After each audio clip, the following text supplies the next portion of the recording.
우리가 전번에 율법과 복음의 구분이 제일 중요하거든요. 근데 이제 율법과 복음 구분의 하나는 제일 1번이 뭐 하라, 이것은 네가 해보라는 거예요. 네가 해라. 이게 율법의 가장 큰 특징이에요. 네가 해라. 그리고 복음은 네가 해라가 아니라 하나님이 해주시겠다. 하나님이 해주시겠다는 거죠. 그런데 이제 율법에 네가 해라인데 여기에 가장 큰 특징이 율법이 뭐가 율법이냐 했을 때 율법은 우리가 문자라고도 많이 표현하잖아요. 성경책을 문자예요. 그러니까 이걸 성경을 해석할 때 문자적 해석이라고 해서 문자적 해석이라는 것은 그 쓰여진 대로 하라는 거예요. 쓰여진 대로. 그러면 항상 기도하라. 그러면 항상 기도해야지 된다. 이렇게 생각하는 거. 그걸 문자적으로 보는 거거든요. 그러니까 문자적으로 보는 것도 율법에 들어가요. 성경 그대로 문자적으로만 받아들이는 거. 또 하나 전번에 했던 것이 이제 사람이 하는 말은 사람이 전하는 것이나 하는 말 이건 모두 다 율법에 속해요. 율법의 범주에 속해요. 왜 그러냐면 사람이 하는 말을 듣고 이게 하나의 교훈이 되잖아요. 교훈 삼아서 하면은 우리가 그 사람의 말을 따라서 실천하려고 하죠. 이제 이것이 그래서 가장 중요한 것이 성령께서 깨우쳐 주시는 거. 성령께서 깨우쳐 주시는 거 이게 가장 중요한 원리 중에 하나예요. 성령께서. 그래서 성령께서 깨우쳐 주셔야만 내 마음에 심어져요. 실은. 그것을 하나님께서 약속을 하신 거예요. 이것을 약속하신 게 우리가 지금 배우는 새 언약의 내용이에요. 근데 이제 공부하다가 제가 좀 해결 안 된 문제가 있었거든요. 그 해결 안 된 성경의 어려운 해결하지 못한 어려운 문제 하나가 뭐냐면 우리가 가나안 땅에 들어가잖아요. 가나안 땅에 들어가는데 하나님께서 뭐라고 명하시냐면 가나안의 정복을 어린이부터 가축 모든 자를 다 죽이라고 하잖아요. 그죠? 다 죽이라고 해요. 이거 가지고 많은 사람들이 어떻게 어린이도 죽이고 노인도 죽이고 임산부도 죽이고 우리가 쉽게 말해서 전쟁이 나도 그런 사람을 죽이면 인도적인 차원에서 막 비난의 대상이 되잖아요. 근데 성경에서는 다 죽이래요. 임산부도 어린아이도 젖먹이도 다 멸절을 하라는 거고 어떻게 사랑의 하나님께서 이걸 명령할 수 있느냐 이거죠. 어떻게 이걸 명령할 수 있느냐. 이게 되게 어려운 문제거든요. 실은. 그런데 이것이 가르쳐주는 의미가 있어요. 이 내용이 그래서 다 멸절을 하잖아요. 다 죽이잖아요. 근데 이 내용이 무엇을 가르쳐 주려고 하시는 거냐면 뭐겠어요? 이게 다 죽이는 거 언제 다 죽여요? 이제 이걸 생각하면 쉬워요. 언제 다 죽여버려요? 응? 그렇죠. 홍수도 여기하고 관련돼요. 그러면 왜 홍수를 주셨을까요? 라고 이제 또 물어볼 수 있죠. 홍수가 뭐예요? 하나님의 그렇죠. 심판. 그러니까 이게 실은 심판의 내용이에요. 심판 때는 봐주는 사람이 없다. 심판의 결과에 따라서 멸절당할 사람은 다 멸절시키는 것이 심판이에요. 그것도 심판 중에 그냥 일반 심판이 아니라 우리가 잘 알고 있는 최후의 심판이에요. 최후의 심판의 내용을 가나안 정복으로 보여주는 거예요. 이때 가나안 정복에서 사는 사람은 이스라엘 사람밖에 없잖아요. 하나님의 택한 자. 거기에 택한 자가 살고 거기에 가나안에 있던 사람들 다 멸절을 당하죠. 그래서 가나안 사람들이 그 나타내는 특징이 이들이 왜 죽어요? 성경에 보면 그 여기에 대한 답은 있어요. 가나안 사람들이 다 멸절 당하는 이유, 죽임 당하는 이유는 그냥 하나님이 이방인이라서 절대 그게 아니죠. 이방인이어도 하나님의 은혜는 있단 말입니다. 하나님의 그 일반 은총은 있어요. 신학적으로 이야기하면. 그래서 이 사람들이 망하는 가장 중요한 이유가 전부 다 죄로 인해서 망해요. 성경에 보면. 그래서 죄로 인해서 망하는 걸 보면은 다 죽여요. 그러면 언제 다 죽이냐? 심판 때, 최후 심판 때 이 심판의 판단에 따라서 죽임을 당할 사람, 생명을 얻을 사람 나눠지잖아요. 그러면 죽임을 당할 사람은 전부 다 사형 집행을 하는 거예요. 그 모습을 가나안 정복 때 보여주는 거예요. 그래서 다 죽이라는 명령이 그래서 나오는 거예요. 거기에 따라서 홍수가 그 의미가 있어요. 그래서 홍수가 다 죽였잖아요. 이 땅에 있는 모든 생명의 기식이 있는 생명 호흡하는 동물들까지 모두 다 죽였잖아요. 여기에 뭐 임산부 또 어린아이 젖먹이 다 포함됐을 거 아니에요. 모든 인류를 다 죽였으니까. 이게 가장 대표적으로 보여주는 거예요. 먼저 보여줬던 거죠. 홍수로 최후의 심판. 그러니까 심판의 준엄함이, 그러니까 심판의 그렇게 그 준엄함이라는 말을 좀 쉽게 표현하면 뭐겠어요? 엄정한 것도 똑같은 말인가요? 그 엄한 심판의 내용이 이거예요. 그래서 최후에 하나님께서 마지막 성경에서 말하는 심판 때는 반드시 이렇게 되는 것을 보여주는 거예요. 우리들에게. 또 하나 있죠. 홍수도 있고 가나안 정복도 있고 또 하나 내용이 얼른 생각이 안 나는데 성경이 거기 그 성인데 막 소돔과 고모라도 마찬가지예요. 그 성에 있는 사람들이 모두 멸절을 당하잖아요. 그 의미가 전부 다 이렇게 심판하고 연관된, 최후 심판하고 연관된 그 심판의 엄정함, 준엄함, 무서움, 이걸 보여줘요. 왜 이 이야기를 갑자기 꺼내냐면 우리가 지금 시내산 이야기를 하잖아요. 시내산 언약, 시내산 호렙산 언약, 여기를 이야기를 하는데 여기에 임하시는 하나님의 모습이 어떻게 임하시는가 한번 보세요. 출애굽기 20장이죠. 우리가 출애굽기 19장인가요? 19장 20장입니다.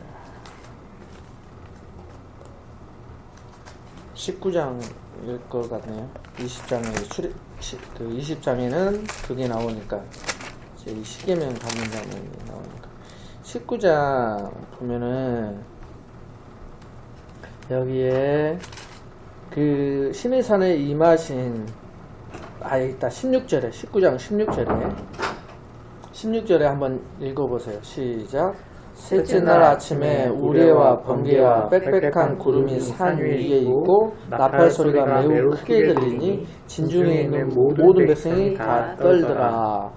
그리고 그 위에 보면은 뭐라고 이야기를 하냐면요.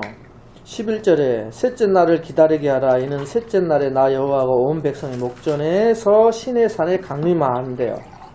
그리고 강림하니까 12절에 너는 백성을 위하여 주위에 경계를 정하고 이르기를 너희는 삼가 산에 오르거나 그 경계를 침범하지 말라. 산을 침범하는 자는 반드시 죽임을 당하리라 하면서 나팔을 길게 불거든 짐승이나 뭐 이런 죽여야 하리니 나오죠. 13절에 그 나팔을 짐승이나 사람을 막론하고 살아남지 못하리라. 이 이야기를 하면서 옷을 빨고 준비하라. 여인을 가까이 하지 마라. 이렇게 15절까지 이야기를 한 다음에 그 산에 임하시는 하나님의 모습이 이렇게 우레와 번개와, 우레는 알죠? 천둥 치는 거. 그냥 번개. 그 다음에 빽빽한 구름이 산 위에 있고 나팔 소리가 큰 소리로. 이 모습이 어떤 모습이에요? 지금 시내산에 임한 하나님의 모습, 하나님의 임재의 모습이 천둥치고 번개, 그 다음에 아주 큰 소리, 큰 나팔 소리. 이게 어떤 장면을 연상이세요? 천둥치고 번개치고 큰 나팔 소리. 이게 바로 전쟁을 연상시키는 거예요. 전쟁을 연상시키는 모습이고, 다른 말로 지금 심판의 모습이에요. 심판의 모습. 하나님께서 심판자의 모습으로 오신단 말입니다. 심판자의 모습으로 이렇게 임하셔요. 그러니까 천둥치고 번개치고 엄청난 큰 소리가 나니까 백성들이 그래서 무서워 떨더라. 그래서 그 이야기가 나온 거예요. 백성들이. 그래서 시내산에 임하실 때 하나님의 모습은 무서움이에요. 무서워서 떠오는 거예요. 무서움으로 임하여요. 그러니까 왜 임하시는지, 이제 왜 무서운 하나님으로, 심판자의 하나님으로 임하실까 이거죠. 왜 무서운 하나님으로, 심판자의 하나님으로 임하실까? 이제 그 내용이에요. 그것이 우리가 이제 지금 배우고 있는 율법에 대한 내용이란 말입니다. 그것이 바로. 그러니까 율법은 실은 뭘 주는 거냐면 무서움을 주는 거예요. 율법의 내용이 그래요. 우리가 이제 비교를 한번 해봅시다. 출애굽기 15장 24절에 한번 보시면 같이 시작. 백성이 모세에게 원망하여 이르되 우리가 무엇을 마실까 하매. 이게 여기 23절에 마라에 이제 이르렀더니 이제 거기에 물이 없어요. 물이 써서 못 마신다고 그랬잖아요. 근데 그래서 백성이 원망해요. 무엇을 마실까? 그래서 물을 원망하죠. 그래서 27절에 엘림으로 데리고 가잖아요. 엘림. 그래서 거기서 샘물 12과 종려 70주가 있었죠. 그래서 이제 그 물을 해결을 해요. 출애굽기 그 다음 16장도 마찬가지예요. 2절 3절에 보면 다 같이 시작. 이스라엘 자손 온 회중이 그 광야에서 모세와 아론을 원망. 그러니까 지금 15장에서도 원망, 물을 원망하죠. 근데 16장에서도 물을 원망해요. 그래서 물을 원망하니까 어떻게 해요? 그대로 가잖아요. 데리고 가잖아요. 줄여줄게 하는도다 하니까 만나를 내리잖아요. 하늘 양식. 그죠? 이게 만나 내리는 장이에요. 아시겠죠? 출애굽기 17장 3절도 봐보세요. 17장 3절에도 시작. 거기서 백성이 목이 말라 물을 찾으면 그들이 모세에게 대하여 뭐예요? 원망하여. 그러니까 지금 우리가 연속 살펴본 15장, 16장, 17장을 보면 출애굽한 이스라엘 백성들이 원망하잖아요. 그런데 이 원망했는데 뭐 하래요? 원망했는데도 하나님께서 때려요, 안 때려요? 안 때리잖아요. 그걸 지금 무슨 이야기를 해주고 있냐면 15, 16, 17장에 백성들이 원망을 했는데 하나님께서 그들의 원망 소리를 듣고 안 치시고 이끌어 가셔요. 그리고 그걸 해결해 주셔요. 그 모습은 무서움이 아니라 은혜를 말하는 거죠. 다른 말로 사랑을 보여주는 거죠. 은혜와 사랑을 보여주는 거예요. 이게. 그런데 지금 은혜와 사랑을 보여준 하나님께서 율법을 주시는 이 시내산에 도착을 해가지고 19장에 시내산에 도착해서 율법을 주시는 그 장면에서는 이렇게 나타나시더라는 거예요. 은혜와 사랑은 따뜻한 모습, 부드러운 모습으로 나타나는 것이 아니라 아주 전쟁처럼 무서운 것, 천둥, 번개, 굉장히 무서운 요소잖아요. 큰 나팔 소리. 이런 하나님의 무서운 하나님의 모습으로 나타나시면서 뭘 주시냐면 율법을 줘요. 그동안 이 율법의 의미가 거기에 아주 극명하게 나타나요. 그 다음에 19장 이후에 20장 이후에 똑같은 물을 나중에 원망을 해요. 물을 원망을 하는 것에 대해서 그때는 이제 처벌해. 무엇에 근거해서? 율법에 근거해서. 이제 이런 아주 무서운 모습이 나타나요. 그래서 이제 우리가 율법에 대해서 배울 때 왜 하나님께서는 율법을 주었는가? 율법 주신 배경이 있죠. 율법을 주신 배경이 하나가 율법 주신 배경이 뭐냐면 원망, 백성들의 원망, 우리가 읽어본 것처럼 원망, 또 뭐가 있어요? 또 하나님을 배반하는 장면들, 또 배은망덕한 하나님의 은혜를 잊어버리는 배은망덕한 모습, 이 속에서 이것 때문에 율법을 주셔요. 그 배경이. 그래서 출애굽기 19장 한번 보면 19장 3, 4절 보면 출애굽기 19장 3, 4절에 보면은 뭐가 나오냐면 모세가 하나님 앞에 올라가 여호와께서 산에서 그를 불러 말씀하시되 너는 이같이 야곱의 집에 말하고 이스라엘 자손들에게 말하라. 내가 애굽 사람에게 어떻게 행하였음과 내가 어떻게 독수리 날개로 너희를 업어 내게로 인도하였음을 너희가 보았느냐. 이 말씀을 하세요. 그러니까 이 말씀은 뭐냐면 출애굽했을 때의 모습이 하나님의 전적인 은혜로 출애굽했지 않느냐. 너희들이 손 하나 까딱한 거 있느냐? 없다는 거예요. 전부 다 출애굽한 것은 하나님의 은혜의 역사로 출애굽을 했다는 거예요. 그리고 지금까지 인도하면서 그렇게 원망했을 때 다 들어줬지 않느냐. 그러니까 왜 그래요? 율법을 받기 전에는 하나님의 은혜 속에 있었다는 거예요. 먼저. 과정이 먼저예요. 은혜 속에 있었다는 거예요. 그 은혜 안에 있었다는 것을 강조하는 것이 방금 읽은 3, 4절에 그 은혜 속에 있었다. 그런데 이 출애굽한 3개월 동안에 이스라엘의 본 모습이 증명이 된 거죠. 어떤 본 모습이 증명이 되냐면 원망하고 배반하고 하나님을 버리려고 하고 이러한 모습들이 증명이 된 거죠.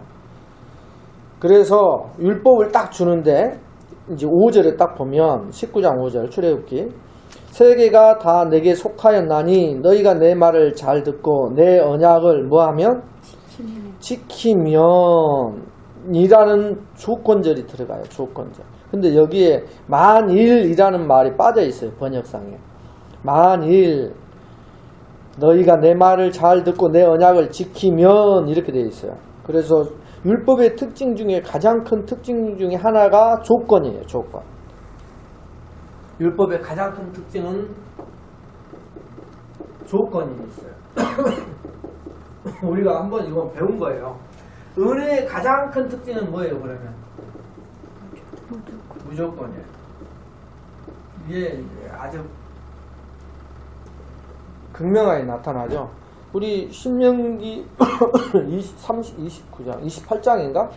뭐 하면 계속 그 이야기가 나오잖아요. 뭐 순종하면 이렇게 축복하고 순종치 않으면 이렇게 조건을 계속 내세우잖아요. 그죠? 이게 율법은 조건이 가장 기본적인 거예요. 근데 이 조건은 어디서부터 오는가 보십시오. 이 조건의 내용이 어디서부터 있어요? 우리가 잘 알다시피 선악과 나무가 조건이잖아요. 선악과가 나무가 조건을 달고 있잖아요. 생명과는 있어요, 없어요? 이 조건이 없어요. 선악과에 따먹지 말라. 이런 조건이 없어요.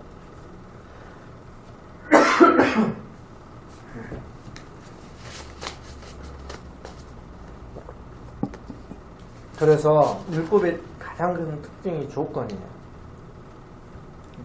그리고 19장 9절을 한번 봐보십시오. 9절 여호와께서 모세에게 이르시되 내가 빽빽한 구름 가운데서 내게 임함은 내가 너와 말하는 것을 백성들이 듣게 하면 또한 너를 영영히 믿게 하려 함이니라.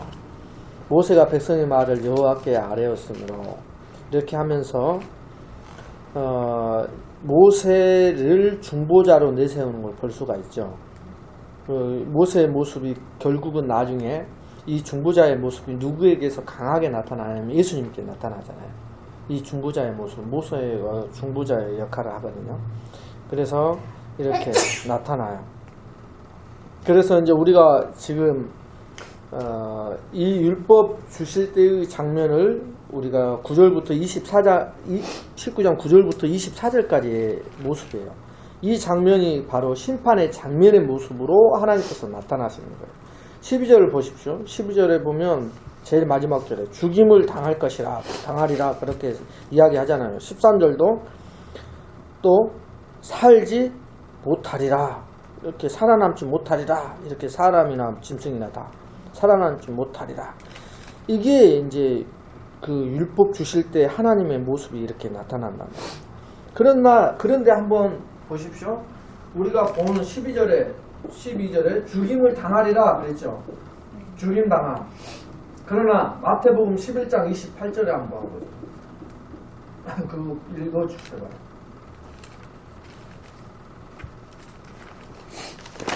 마태복음 11장 28절. 빨리 찾으신 분이 읽어주세요. 수고하고 무거운 짐진 자들아 다 내게로 오라. 내가 너희를 쉬게 하리라. 예, 여기서는 쉬게 하리라. 내게로 오라고 하잖아요. 여기는 함부로 오면은 다 죽임을 당하리라. 그죠? 산에 그 이야기예요. 산에 아무나 오르면 다 죽임을 당하리라 그러잖아요. 근데 마태복음에서는 이제 대조죠. 마태복음에서는 쉬게 하리라. 내게로 오라고 그래요. 내게로 오라. 이 이야기가 무슨 이야기냐면 지금 시내산의 율법 이야기하고, 이게 시내산 율법 이야기하고, 여기는 무슨 이야기냐면 우리가 갈보리산의 이야기, 예수 그리스도의 이야기예요. 이걸 그 내용상 대조를 하고 있는 거거든요. 그래서 시내산의 율법은 죽임을 당하는 것이에요. 그러나 예수님의 갈보리산은 은혜의 이야기, 쉬게 하리라, 이 이야기. 12절의 이야기지만 13절에도 우리가 봤죠. 방금 살지 못하리라. 살지 못함에 대한 이야기가 한번 보십시오. 갈라디아서 6장 1절. 갈라디아서 6장 1절. 읽어주세요. 형제들아, 사람이 만일 무슨 범죄한 일이 드러나거든 신령한 너희는 온유한 심령으로 그러한 자를 바로잡고 너 자신을 살펴보아 너도 시험을 받을까 두려워하라. 네. 여기서는 살지 못하리라고 했는데 바로 잡아주래요. 여기서는, 그죠? 바로 잡아주래요. 그게 이제 은혜의 역할이에요. 바로 잡아주는 것. 여기서는 죄를 지으면 무조건 살지 못해요. 법대로 처리해버려요. 그러나 은혜의 시대는 바로 잡아주는 거예요. 우리를 바로 잡아줘. 우리가 죄 안 지을 수 없잖아요. 근데 이때는 다 죽이는 거예요. 법대로. 근데 우리는 바로 잡아주는 거. 이게 은혜의 시대의 이야기를 지금 하고 있는 거예요. 시내산과 갈보리산의 대조를 이렇게 그 내용들을 대조를 하고 있어요. 그래서 우리가 사도행전 15장 10절도 한번 봐보세요. 사도행전 15장 10절. 사도행전 15장 10절 그 얼른 찾아와서 좀. 그런데 지금 너희가 어찌하여 하나님을 시험하여 우리 조상과 우리도 능히 매지 못하던 멍에를 제자들의 목에 두려느냐. 그렇죠. 율법의 특징을 뭐라고 해석을 해버리냐면 사도행전에서 와서는 뭐라고 해요? 멍에라고 표현을 해버려요.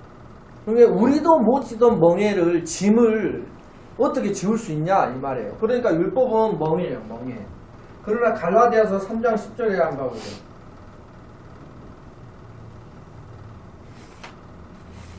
갈라디아서 3장 10절.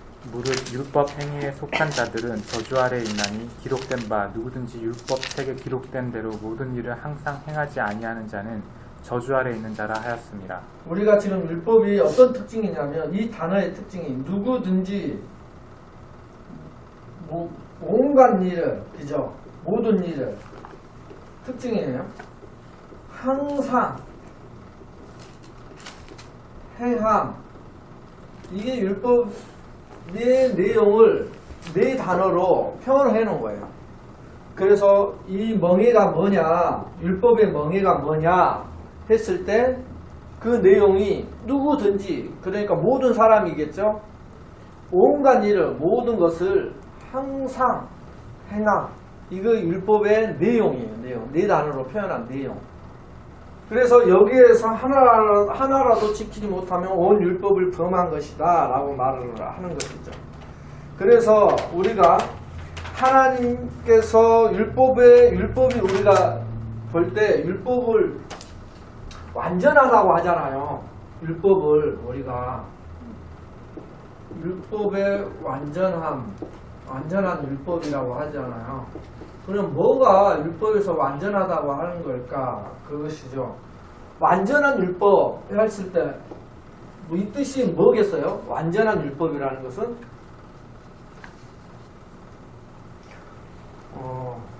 이게 완전하다 했을 때 이 완전한 율법이 완전하다는 뜻은 이거예요. 율법을 다 지키면 완전한 구원을 이룰 수 있는 거예요. 구원을 받을 수 있는 거예요. 그래서 완전한 율법이라고 하는 거예요. 구원을 가져다 다 지키면 구원을 가져다 줄 정도의 이런 완전함. 그래서 율법을 완전하다고 표현하는 거예요. 그것을 꼭 잊지 말았으면 좋겠어요. 율법이 완전하다는 것은. 그래서 율법을 100% 다 지키면 구원을 이룰 수가 있는 거예요. 네. 그래서 우리가 율법은 신약에도 뭐 거룩하고 완전하다. 그걸 제시를 해준 거죠. 하나님께서 율법을 주실 때 완전한 율법으로. 그래 너희들이 지킬 수 있지. 예 아멘 그러잖아요. 19장 20장 내용이 그거거든요.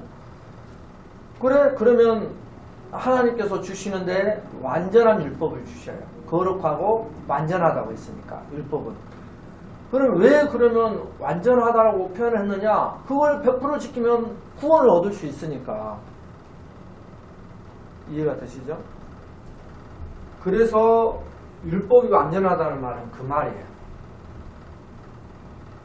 그러면 하나님께서 율법을 주신 이유가 있죠. 주신 이유가 뭘까요? 하나님께서 율법을 주신 이유는 이스라엘이 우리가 지금 살펴보니까 하나님의 은혜로 출애굽을 하잖아요. 근데 그거를 거절을 해요. 거절했을 때 이 율법은 거기에 더해진 거예요. 율법이. 거기에 더해진 거예요. 율법은 더해진 것이라는 특징이 있어요.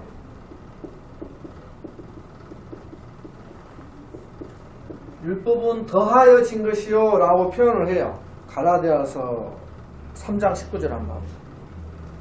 갈라디아서 3장 19절. 그게 빠르네. 그쵸. 이거 읽어봐 주세요. 그런즉 율법은 무엇이냐? 범법으로 함으로 더하여진 것이라. 그죠? 여기서 더하여진 것이라고 했잖아요. 그래서 더해졌다는 것은 기존에 뭐가 있었다는 거잖아요. 기존에 뭐가 있었다는 거예요. 그러면 더해졌다는 것이니까 기존에 뭐 어디에 더해진 것일까? 우리가 기존에 있었던 것은 요거밖에 없어요. 은혜밖에. 그죠? 왜 그러냐면 은혜로 이스라엘이 출애굽을 하고 이 은혜로 구원을 얻잖아요. 은혜로 인도함을 받고 은혜로 물에 대한 원망이 왔을 때 은혜로 다 주시고 은혜로 공급하시고 그래서 여기에서는 은혜 위에 더해졌다는 거예요. 율법이 더해졌다는 이 갈라디아서 지금 3장 몇 절이지? 19절에 지금 더해졌다는 의미는 그거예요. 그래서 우리가 구원의 역할이 이 율법은 하는 것이 아니라 죽이는 역할을 하죠. 율법이. 그리고 저주의 역할을 하게 해요. 누구에게 그러느냐? 그걸 지키려고 하는 자들에게. 행함으로 구원 얻으려고 하는 자예요. 100% 지키려고 했던 자들에게. 왜 그러냐면 그들이 실은 이스라엘 백성들이 은혜 아래에서 구원을 받고 출애굽을 했으니까 율법을 주신다고 했을 때 실은 네, 우리가 지킬 수 있습니다. 할 수 있습니다. 예, 말씀만 하세요. 이렇게 반응하지 않고 하나님 우리가 어떻게 지킬 수 있어요? 우리는 너무 연약해서 우리 봐보세요. 우리가 출애굽한 지 벌써 3개월 안에 우리의 모습이 이랬잖아요. 벌써 3번이나 하나님을 원망하고 모세를 원망하고 하나님을 비판했잖아요. 그런 모습들을 하나님 이것이 우리의 본 모습이에요. 그런데 이걸 하나님이 주시는 이 법을 어떻게 우리의 힘으로 지킬 수 있겠어요? 하나님 은혜 아래 계속 머물게 해주세요 라고 했으면 크게 달라졌을 거예요. 근데 할 수 있습니다. 줘보십시오 라고 한 게 이제 율법을 주시거든요. 그 요청 때문에. 하나님의 그래서 그래 한번 해봐 그러면 그래서 완전한 율법을 주시고 거룩한 율법을 주신 거죠. 이게 아주 재밌는 거예요. 그래서 우리가 출애굽기 20장 19절을 한번 보시고요. 19절.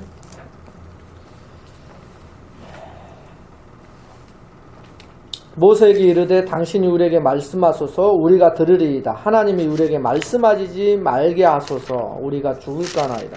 그러니까 이 심판의 모습으로 천둥 번개 큰 나팔 소리 가운데 임하신 하나님께서 그런 우레소리 가운데서 시작된 율법 수요 율법을 줄 때 이 두려움을 줬잖아요. 이 속에서 백성들이 느끼는 것은 심판의 하나님으로 율법을 가지고 오시는 하나님의 모습은 이런 은혜의 하나님이 아니잖아요. 심판의 하나님으로 왜 그냥 법을 가져다 주는 거니까 법의 잣대를 들이대는 거니까 그래서 두려움을 준 거예요. 평안이 아니죠. 이 모습이. 그래서 우리가 지킬 수 없는 것이 있죠. 율법은 보십시오. 율법은 안전하잖아요. 안전한 율법을 주셨어요. 우리가 지킬 수 없는 이유는 뭐예요?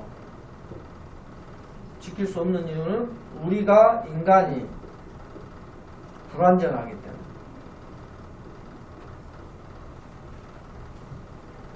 율법으로 안전한데 인간은 불완전해요. 그래서 이 율법을 지킬 수가 없지요. 또 뭐예요? 우리가 율법은 거룩하다고 했죠. 율법은 거룩해요. 인간은 죄인이에요. 그러니까 이 거룩한 율법을 온전히 지킬 수가 없죠. 죄가 있으니까. 이런 율법과 인간의 갭이 어마어마한 거예요. 그래서 우리는 그렇게 완전하고 불완전함, 지킬 수 없다는 것을 율법 속에서 말해주고 있는 거예요. 그러면 우리가 전번에 한번 보았듯이 갈라디아서 3장 16절에 한번 읽어주세요.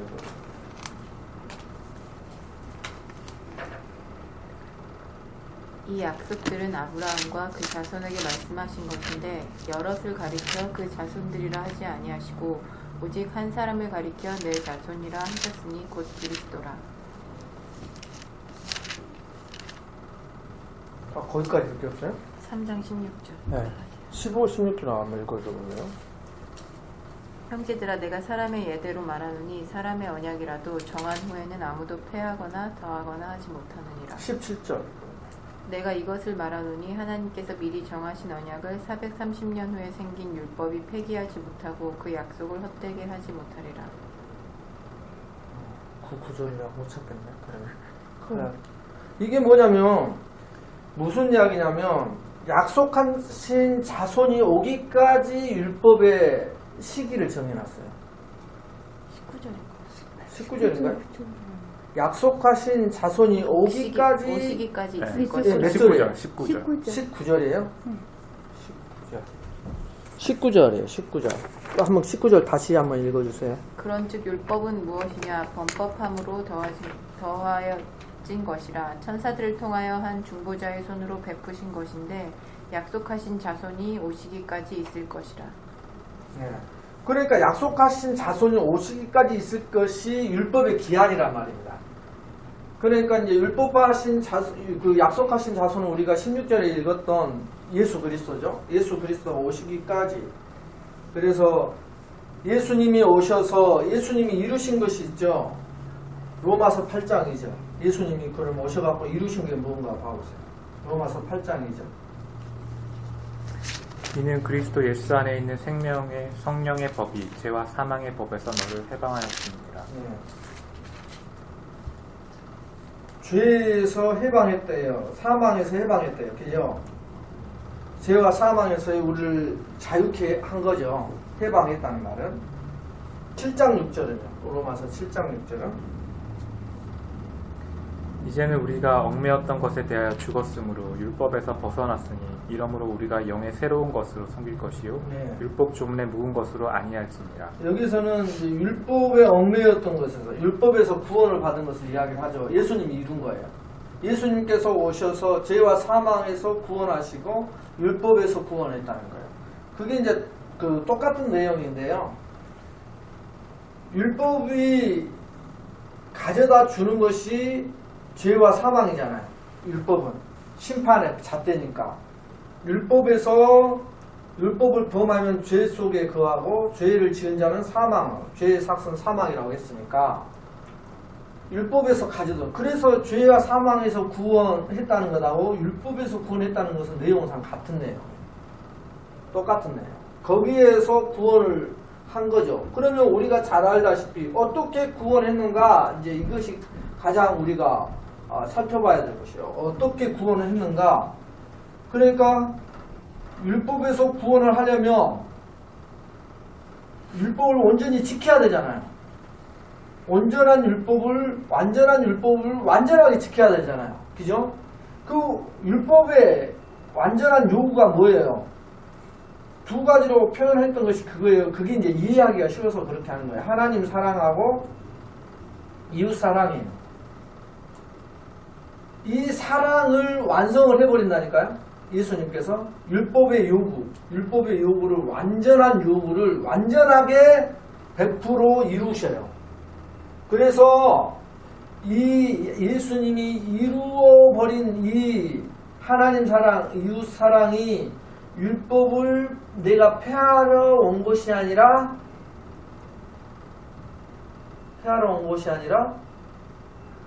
율법을 완성하러 왔다. 이 말이잖아요. 율법을 완성하러 왔다. 그 완성이 요거예요. 율법이 요구하는 율법의 강령. 우리가 전번에 한번 배웠잖아요. 율법의 강령인 이 두 가지.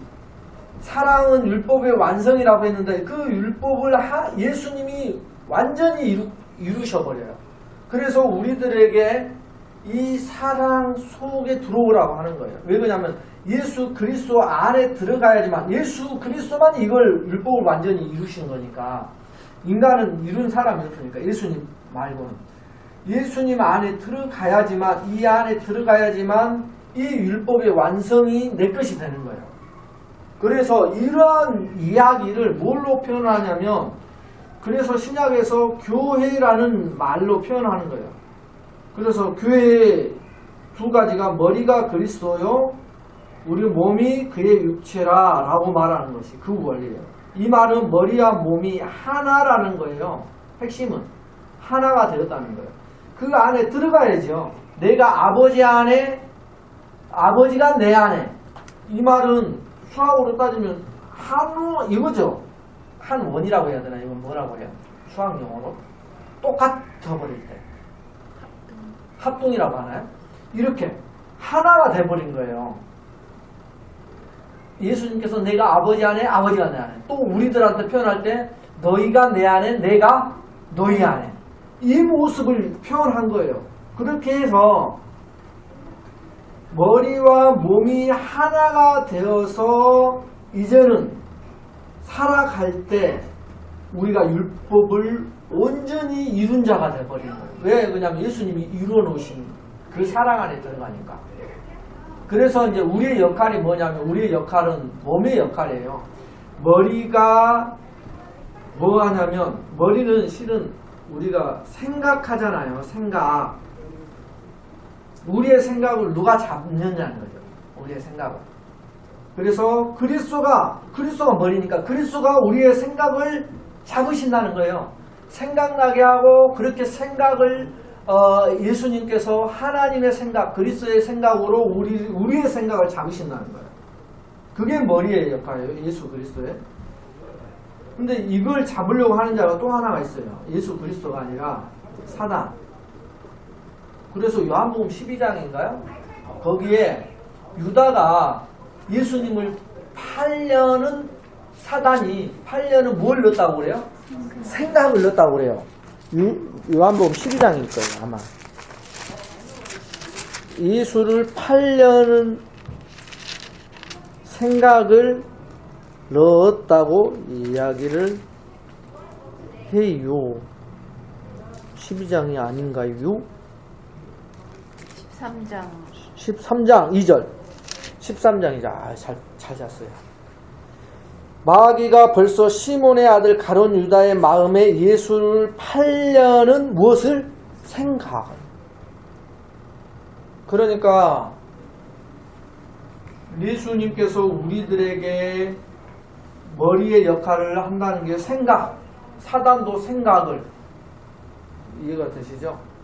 그런데 이제 하나님께서는 이 생각보다 더 깊게 이야기를 하시는데 이걸 그리스도의 마음을 고린도전서인가? 그리스도의 마음을 주신대요. 이게 머리의 역할이에요. 그래서 그리스도의 마음, 내 마음이 그리스도의 마음이 되는 거예요. 이렇게 되는 것을 가장 최종적인 우리들의 모습으로 제시를 해요. 그리스도의 마음. 그래서 우리가 그리스도의 마음으로 살아가면 못 이룰 것이 없죠. 그리스도의 마음이 되면. 그리스도의 마음이 되면은 용서 못할 사람이 어디 있고, 그리스도의 마음이 되면은 내 아내가 사랑스럽지 않을 수가 없고, 내 남편이 존경스럽지 않을 수가 없죠. 왜 그러냐면 그리스도의 마음이니까. 내 마음이라면 그럴 수 없겠죠. 내 마음이라면 항상 부족하잖아요. 왜 그러냐면 우리의 욕심은 한이 없으니까. 우리의 마음을 채울 수 있는 것은 딱 하나밖에 없어요. 영이신 하나님만이 채울 수 있어요. 영이신 하나님. 왜 그러냐면 우리가 영이기 때문에 영이신 하나님만이 우리의 마음을 채울 수 있는 거예요. 그것이 아니고는 항상 부족해요. 그래서 그리스도가 이룬 것이 이렇게 오늘의 이야기가 이 시내산에 임하시는 모습이 어떤 율법의 모습으로 임하느냐 이걸 이야기를 하는 거예요. 그래서 율법의 기본적인 것이 무엇이냐? 아예 처음부터 어떤 모습? 율법은 이런 무서운 모습으로 오셨다는 거예요. 하나님께서. 왜 그러냐면 이스라엘 백성들이 이걸 버리고 율법을 지키겠다고 호언장담하니까. 그래서 그러면 율법은 이런 모습이야 하고 율법을 가지고 오시는 심판주의 모습으로 임하시는 거예요. 율법을 요구를 하니까. 처음부터 아예 주시는 장면 자체가 그렇다니까요. 그래서 그 심판주, 율법을 가지고 오시는, 그러니까 율법이라는 거, 법을 갖고 오시는 모습이 심판주의 모습으로. 그래서 이렇게 무서운 모습이 출애굽기 19장에 나타나는 거예요. 그러나 하나님께서는 온갖 우리들에게 은혜로 계속해서 보여주시죠. 만약에 우리가 한 번 더 생각해봐야 될 것이, 그러면 율법만 주시고 은혜는 이때부터 율법을 받았을 때 이제 은혜는 없어졌을까요? 아니죠. 율법만 있었으면 끝내는 우리는 다 죽을 수밖에 없잖아요. 율법 앞에는. 그런데 아까 더해지고 뭐에 더해졌다고요? 은혜 위에 율법이 더해진 거예요. 그러니까 은혜하고 이제 율법하고 같이 간 거예요. 그래서 살아남은 거예요, 실은. 만약에 은혜가 사라진 상태에서 율법만 남아 있었다면 다 죽었겠죠. 다 죽임 당했겠죠. 율법에 의해서. 그걸 이제 아주 이야기를 하고 있습니다. 그래서 우리가 죄에 대해서 이제 율법이 나왔으니까 죄에 대해서 한번 조금 세 가지, 성경에서 말하는 세 가지 죄가 있거든요. 세 가지 죄의 형태가 있어요. 한번 그걸 말씀을 드릴게요. 죄가 첫 번째는 타타라고 원어에서는 그렇게 이야기를 해요. 그냥 여기가 관역을 벗어나다. 이거 한번 설교 많이 들어봤을 거예요. 성경에 관심 있는 사람은 관역을 벗어나다 이런 뜻이에요. 관역. 그러면 관역이 무엇일까라고 궁금하실 거 아니에요. 당연히 갈라디아서 3장 10절 한번 봐보세요. 갈라디아서 3장 10절. 무릇 율법 행위에 속한 자들은 저주 아래 있나니 기록된 바 누구든지 율법책에 기록된 대로 모든 일을 항상 행하지 아니하는 자는 저주 아래 있는 자라 하였습니다. 그게 관역의 모습이에요. 아까 우리가 율법의 가장 큰 특징을 네 단어로 표현했죠. 모든 사람이 온갖 일을 항상 행해야 된다. 이것이 율법의 그것이 율법의 관역이에요. 야고보서 2장 10절. 야고보서 2장 10절. 누구든지 온 율법을 지키다가 그 하나를 범하면 모두 범한 자가 되나니. 그렇죠. 이 말은 무슨 말일까요? 왜 하나만 못 지켜도 모두 범한 것이 돼버릴까요? 하나만 못 지켰으면 거기에 대한 이야기잖아요. 하나 거기에 대한 벌이지. 모두 못 지켰다고 해버려요. 근데 이것을 어떻게 성경에서 풀어내냐면요. 하나만 못 지켰는데 모두 못 지켰다 이렇게 표현하는 것은 목걸이 있잖아요. 목걸이 진주 목걸이처럼 목걸이가 고리로 되어 있잖아요. 그러면 이게 목걸이의 기능을 그대로 하려고 하면은 이 고리가 연결이 돼 있어야 되잖아요. 근데 이 하나를 못 지켰다면 고리 역할이에요. 고리가 끊어져 버렸다는 거예요. 고리가 끊어져 버리면 목걸이로서 기능을 못 하는 거예요. 이게 다 망치게 돼 버렸다는 거죠. 그 이야기를 하는 거예요, 지금. 율법의 이야기에서 하나만 못 지켜도 다 그 율법을 범한 것이라는 말은 그걸 고리의 모습을 연상시키면 이 내용이 어떤 의미구나 라고 생각할 수 있어요. 율법을 완전한데 완전한 것을 망쳐버린 거거든요. 그걸 이야기를 하는 거예요. 그게 이제 관역을 벗어난다의 의미예요. 그래서 우리가 율법은 하나님의 가장 완전한 뜻이 표현된 것이 율법이라고 했잖아요. 그것을 완전치 못하게 만들어버리는 것. 이게 이제 하타, 관역을 벗어난다 할 때 쓰는 첫 번째 의미예요. 두 번째는 아본이라는 것이 있어요. 아본. 이것은 결함 또는 반칙이라는 거예요. 그래서 이것은 이제 우리가 탈선 하는 것, 선을 벗어나는 것, 이걸 말해요. 그래서 이것도 똑같은 건데 똑같은 그런 큰 어려움은 없어요. 이해하는 데서. 또 하나는 폐사라는 게 있어요. 폐사. 이건 법을 어긴다. 이것은 법을 어긴다는 것은 여기서는 경계선을 이야기해요. 이 법은 경계선을 넘어가는 거예요.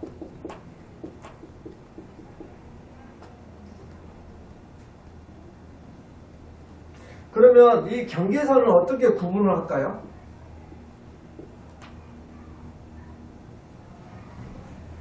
여기는 좀 재밌는 뜻이 있어요. 경계선이 있어야지 내가 넘어갔는지 안 넘어갔는지 알잖아요. 그죠? 선이 있어야지 정확하게 내가 지금 선을 넘었구나, 밟고 있구나 이걸 정확하게 알 수 있는데 경계선이 없으면 이걸 정확하게 판단할 수가 없어요. 그래서 경계선을 정해주는 것이 율법이에요. 율법이 그 경계선을 정확하게 그어주는 거거든요. 그래서 이 경계선을 하면 떠오르는 게 있죠. 경계선을 하면 떠오르는 게 성전의 울타리.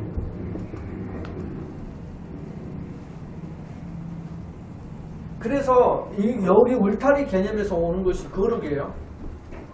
거룩이 원래 뭐가 있어요? 구별하라는 뜻이 있잖아요. 그게 구별하다는 것은 경계선이에요.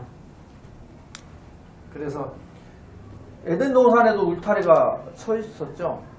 그래서 거기 에덴 동산의 모티브가 성전으로 오고 성전의 모티브가 이렇게 해서 울타리를 치게 되어 있는 거예요. 담을 치는 거예요. 담. 울타리는 담을 이야기하는 거예요. 경계선을 구별을 해주는 거죠. 그게 이제 율법의 역할이에요. 근데 경계선이 이게 선을 그어놓은 건데 이 경계선이 없는 상태가 어떤 상태겠어요? 경계선이 있는 상태를 율법을 받은 상태. 그러면 경계선이 없는 상태를 율법이 없는 은혜 상태. 경계선이 없다는 거죠. 그러면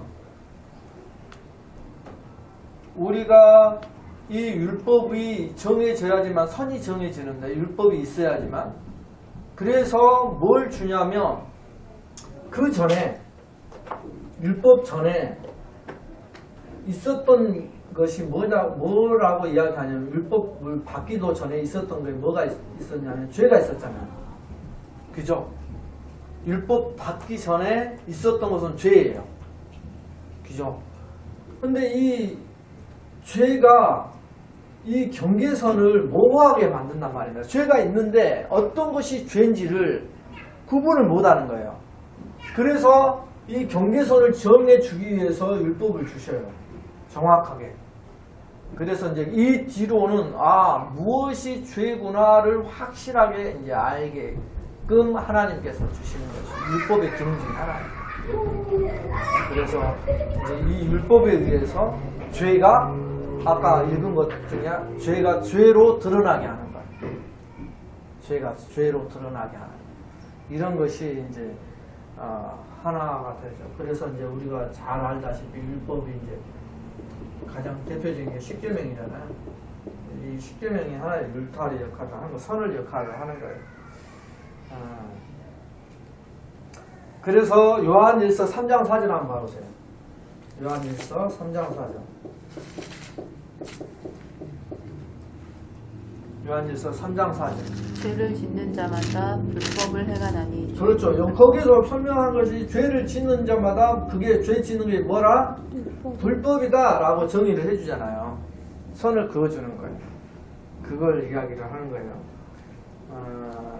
그래서 우리가 이 죄 속에 거하는 삶 속이 이제 죄가 죄인 줄도 모르고 살아가는 우리들에게 죄가 죄임을 나타낸 것이 이제 와가지고 율법으로서 이제 정의를 해주는 거죠. 그래서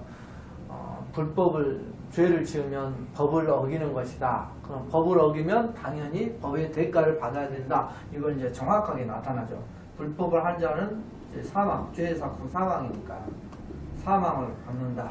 그래서 너희들 봐라, 너희 자신들 모습을 봐라, 전부 다 너희들은 죽은 자였지 라고 이제 표시를 하는 거예요. 너희들은 전부 다 죽은 자였지. 왜 그러냐면 이것을 정확히 가르쳐 주기 위함이니까. 봐, 너희들 모습 봐. 죄 지었지, 죽었지. 그러면 너희들 죽은 자가 뭘 할 수 있겠어? 없지.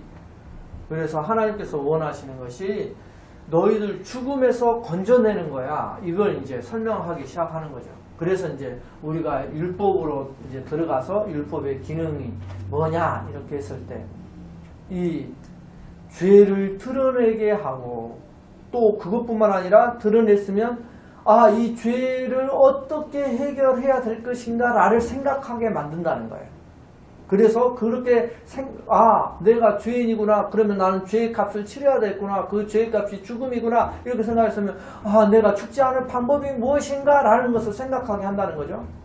그래서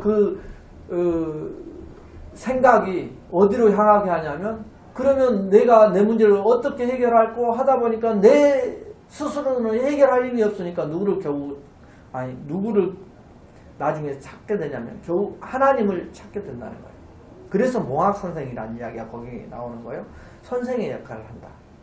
이제 몽학선생이라는 것은 인도하는 선생이라는 게 초등학교 어렸을 때 성인이 되기 전까지 이제 부잣집 아들을 데리고 학교 데려다 주고 불량배들이나 그런 거 못하게끔 그 간섭하는 종이 하나 있어요. 그걸 몽학 선생이라고 하거든요. 그 역할을 하는 거예요.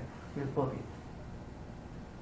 그래서 이제 이 율법이 이제 우리 속에 나타나면서 그렇게 이제 우리를 이끌어 간다는 것을 이야기를 하고 있어요. 그게 이제 율법에서 우리가 좀 놓치지 말아야 될 이야기예요.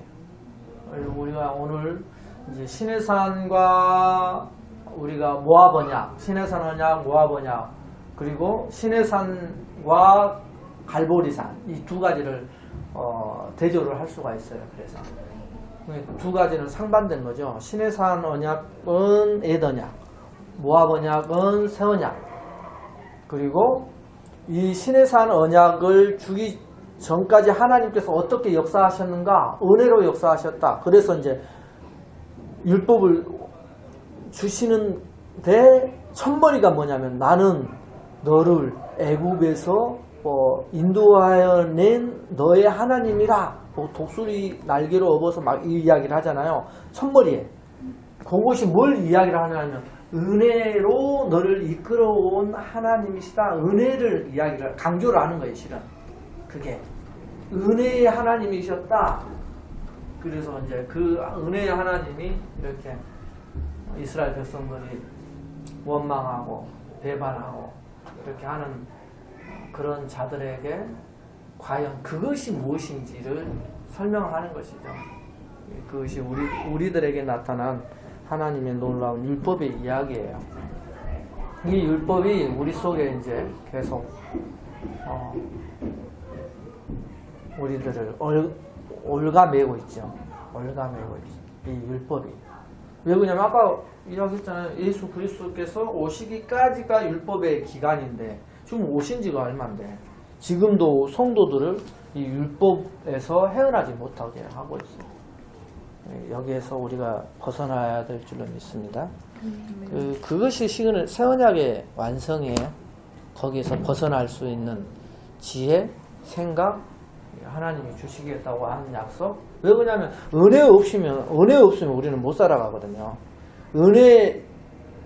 은혜였기 때문에 지금까지 우리가 있는 거예요. 왜 그러냐면 율법을 받았으면서도 우리가 살아갈 수 있었던 것은 은혜에 의해 더해진 것이니까.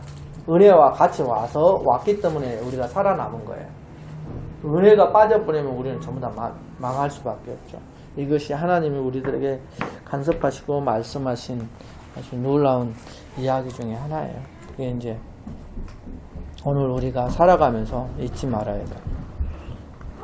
율법만 잘 해놓으면 성경이 진짜 새롭게 많이 보여요.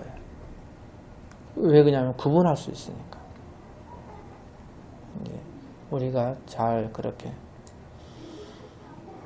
가장 중요한 것 중에 하나가 저번 주에 그 이야기를 잠깐 하라고 했는데 그게 뭐냐면 유대인들이 그때 바리새인들이 망한 이유는 예수님이 메시아로 오셨는데 그 메시아를 받아들이지 않았단 말입니다. 이게 똑같은 패턴을 우리가 지금도 하고 있어요. 예수님이 십자가에 돌아가시고 부활 승천하시면서 우리들에게 남긴 이야기는 내가 다시 오리라 했잖아요. 다시 오신 모습이 어떤 모습이냐면 성령의 모습. 성령으로 다시 오시겠다는 거예요. 그러니까 지금은 누가 와 계시냐면 성령으로 예수 그리스도가 와 계신단 말입니다. 그런데 그걸 안 믿어버리면 성령님이 지금 나와 함께 우리와 함께 있다는 것을 안 믿어버리면 이것은 이제 꽝이에요. 새 언약도 꽝이고 신앙생활 하는데도 꽝이고 지금은 성령님이 내 안에 나와 함께 계시다는 것이 가장 중요한 역할이에요. 당시에 이스라엘 백성들에게 메시아로 예수 그리스도가 오셨다는 것을 믿어야지만 구원이 있고 은혜가 있는 것처럼 지금 우리에게 성령으로 와 계신다는 것. 어디요? 저기? 아니 내 마음속에 성령이 와 계시니까 어떻게 해야 되겠어요? 예수님을 따라다니면서 예수님의 말씀을 듣고 배우고 예수님과 같이 동행을 했잖아요. 그게 제자잖아요.